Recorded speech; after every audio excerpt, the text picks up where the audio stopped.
आज मत चिल्लाओ, तुमको हमसे कुछ मदद नहीं मिलेगी। मेरी आयतें तुमको पढ़ पढ़ कर सुनाई जाती थी और तुम उल्टे पांव फिर जाते थे। उनसे सरकशी करते, गोया एक किस्सा गो को छोड़कर चले जाते थे। क्या इन्होंने इस कलाम में गौर नहीं किया, या इनके पास कोई ऐसी चीज आई है जो इनके अगले बाप दादों के पास नहीं आई थी, या ये अपने पैगंबर को जानते पहचानते नहीं, इस वजह से इनको नहीं मानते? क्या ये कहते हैं कि इसे जुनून है? नहीं, बल्कि वो इनके पास हक को लेकर आए हैं और इनमें से अक्सर हक को नापसंद करते हैं। और अगर माबूद बरहक इनकी ख्वाहिशों पर चलने लगे तो आसमान और जमीन और जो इनमें है सब दरहम बरहम हो जाएं। बल्कि हमने इनके पास इनकी नसीहत की किताब पहुंचा दी है और ये अपनी किताब नसीहत से मुंह फेर रहे हैं। क्या तुम इनसे तबलीग के सिले में कुछ माल मांगते हो?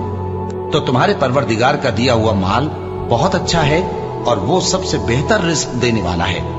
और तुम तो इनको सीधे रास्ते की तरफ बुलाते हो, और जो लोग आखिरत पर ईमान नहीं लाते वो रास्ते से अलग हो रहे हैं। और अगर हम इन पर रहम करें और जो तकलीफें इनको पहुंच रही हैं वो दूर कर दें, तो ये अपनी सरकशी पर अड़े रहें और भटकते फिरें। और हमने इनको अजाब में भी पकड़ा तो भी इन्होंने अल्लाह के आगे आजिजी न की, और ये आजिजी करते ही नहीं, यहां तक कि जब हमने इन पर अजाब शदीद का दरवाजा खोल दिया तो उस वक्त वहां नाउम्मीद हो गए।